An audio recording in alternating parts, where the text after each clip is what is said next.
ಹಾಸನ ಜಿಲ್ಲೆಯಲ್ಲಿ ಧಾರಾಕಾರ ಮಳೆಯಾಗ್ತಾ ಇದೆ. ಸಕಲೇಶಪುರ ಭಾಗದಲ್ಲಿ ಭಾರೀ ಮಳೆಯಾಗಿದೆ. ಈ ಹಿನ್ನೆಲೆಯಲ್ಲಿ ಹೆದ್ದಾರಿಯ ತಡೆಗೋಡೆನೇ ಕೊಚ್ಚಿ ಹೋಗಿದೆ. ರಾಷ್ಟ್ರೀಯ ಹೆದ್ದಾರಿ 75ರ ತಡೆಗೋಡೆ ಕುಸಿದಿದೆ.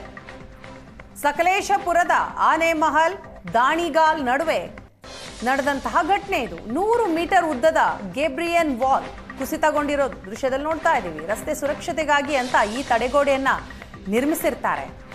ಆದರೆ ಈ ತಡೆಗೋಡೆಗೇನೆ ಈಗ ಹಾನಿಯಾಗಿದೆ. ಕಾರಣ ಭಾರೀ ಮಳೆ.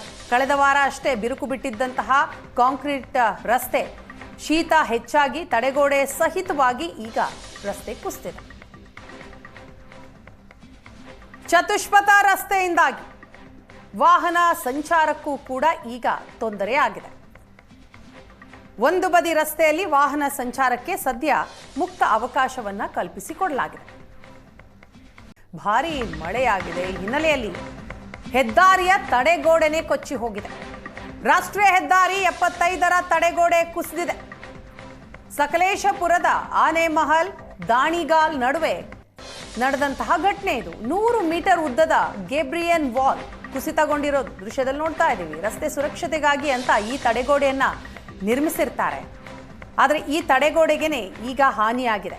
ಕಾರಣ ಭಾರೀ ಮಳೆ. ಕಳೆದ ವಾರ ಅಷ್ಟೇ ಬಿರುಕು ಬಿಟ್ಟಿದ್ದಂತಹ ಕಾಂಕ್ರೀಟ್ ರಸ್ತೆ ಶೀತ ಹೆಚ್ಚಾಗಿ ತಡೆಗೋಡೆ ಸಹಿತವಾಗಿ ಈಗ ರಸ್ತೆ ಕುಸಿದಿದೆ. ಚತುಷ್ಪಥ ರಸ್ತೆಯಿಂದಾಗಿ ವಾಹನ ಸಂಚಾರಕ್ಕೂ ಕೂಡ ಈಗ ತೊಂದರೆ ಆಗಿದೆ. ಒಂದು ಬದಿ ರಸ್ತೆಯಲ್ಲಿ ವಾಹನ ಸಂಚಾರಕ್ಕೆ ಸದ್ಯ ಮುಕ್ತ ಅವಕಾಶವನ್ನ ಕಲ್ಪಿಸಿಕೊಡಲಾಗಿದೆ.